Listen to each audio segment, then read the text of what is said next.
to get through stuff, I can't be the one to be upset because I need to be there for everybody. When something happens, I think I start automatically thinking about how everyone else is doing except myself. And that's hard because then I sort of suppressed my own feelings, my own emotions. And I find that my father used to do that too. My father had diverticulitis, of his colon. And so when we touched on that, I thought, wow, there's a lot of connection between that and it's when you talk about this being passed down, there's so much truth to that.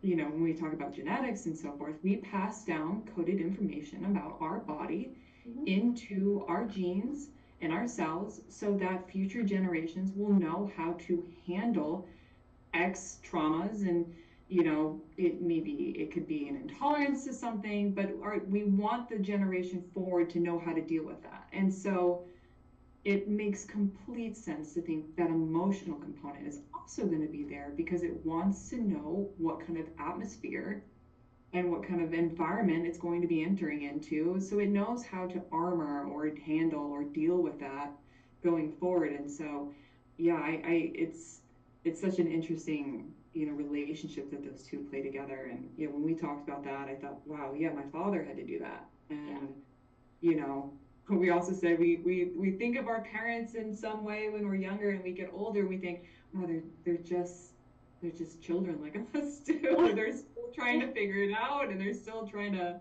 deal with things from their childhood as well. So yeah, it's really it's really unique being able to look on that and understand that too. I think, like you said, understanding your parents also helps you understand yourself. Yeah.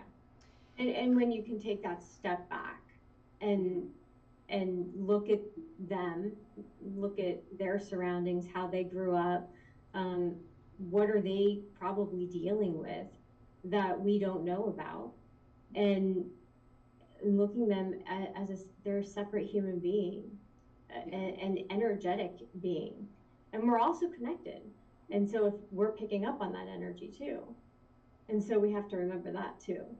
So it's all connected. It is all connected. And that's one thing that Nikki taught me more than anything else, was that it's all connected.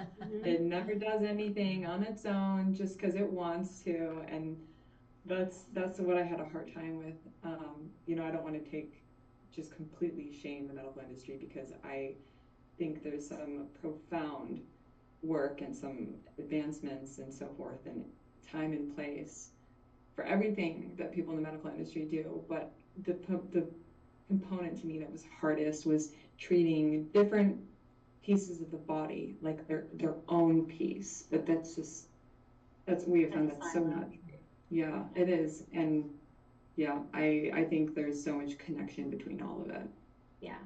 And I think that it's important for everyone to remember too. I mean, working at the hospital, they're only as good as what they're taught and what they retained, right? They're not perfect.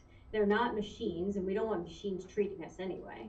At least I don't. I don't want a robot coming up, but they're only as good as what they're taught. And when we go back and look at the things that they have been taught, even in the last 5 years, the things that have come out and the things that have been said, or the things that have been, put in front of them that they thought they had to do.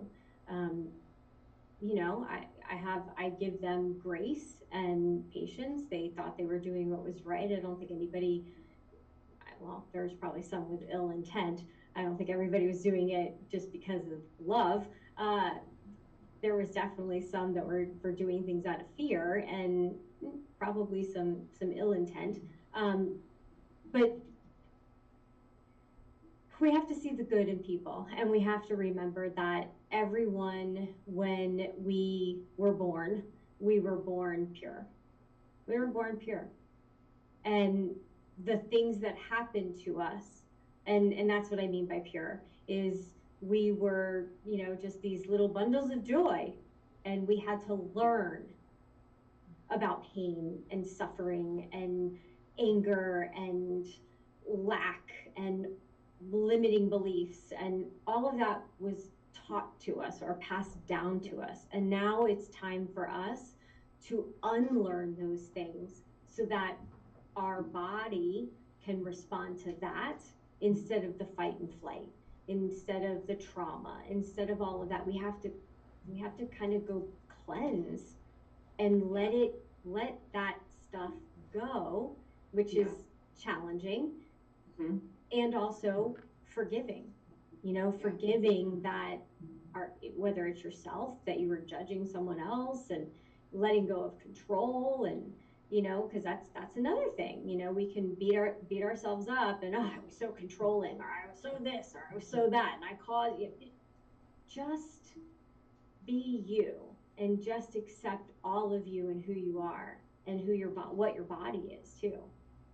Yeah, the acceptance. I think that's I do like that word, and I also have a bit of a qualm with it because it's like, yes, accept who you are, but don't accept that this is the way life has to be. Right. Because I think that's an important distinction, is that, accept yourself and accept the way you are and accept your past and accept your presence, but also you don't have to accept, I think these diagnoses, you don't have to feel that that's who you are. Right. And I think that was the one thing, and we touched on that a little bit earlier, but I didn't want to be branded as my diagnosis. I didn't want that to be my identity. And I felt like for some reason it was my identity. People I saw after that, family members, would always ask about it. It was the first thing, and I know they did it out of love and care, but then, I would think, why didn't you ask about my job? Why don't you ask about, like, my personal life, or, other things that I have going on? There's so much more to me than this. And so, yeah, I think it's really a big component is, accept, what is, but don't feel like that's what has to be. Right. This is where I'm at.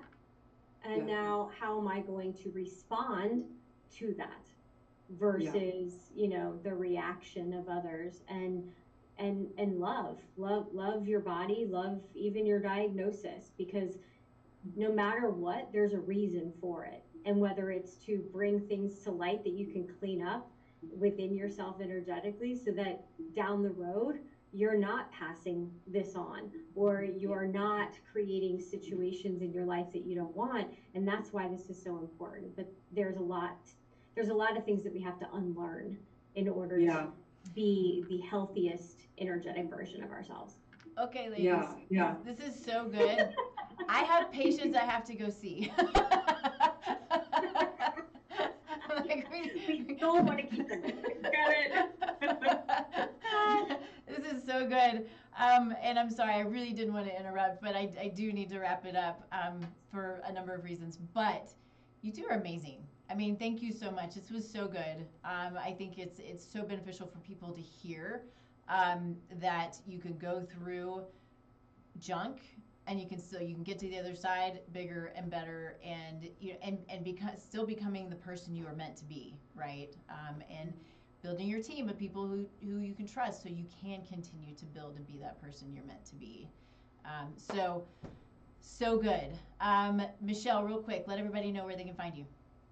Mokshagrace.com is the best place to go, because from there you can get to everything else. But mokshagrace.com, and there's lots of different ways you can get involved with me, and social media would be Moksha Grace Coaching. Awesome. Thank you. And Jen, anything you want to wrap up with? No, anybody who's going through it and is in the gunk of it, right now, there's definitely another side. Don't let anybody tell you that there's not. I know it seems like there's not in the moment, but it gets so much better. And I think just holding on to that is definitely true. Cool. And I would throw out, just because I think it's really cool, check out Heart and Soil if you haven't already, just because they are looking to do, they're researching. This is why they're bringing Jen in, is for research purposes. Yeah. It's really difficult to research nutraceuticals, and this is what they want to do. They want to get the truth out there, and so this is this is awesome. It's amazing stuff, and so I'm so excited for you, and congratulations. That's going to be amazing. Thank you. All right, and of Thank course you. you can find me tastelifenutrition.com. You can fill out a free assessment, and I will reach out to you. We can chat about it.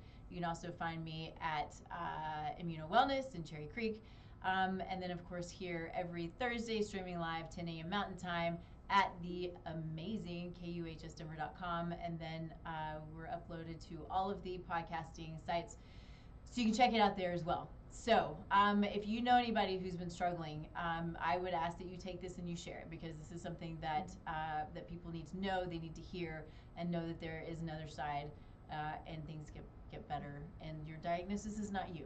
So, all right, ladies, you're amazing. Thank you. Thank you so much. Thanks for having us. All right. Thank you. All right, Thanks, appreciate Jen. you. See you later. Bye. Bye.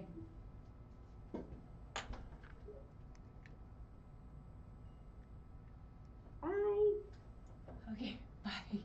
Thank you.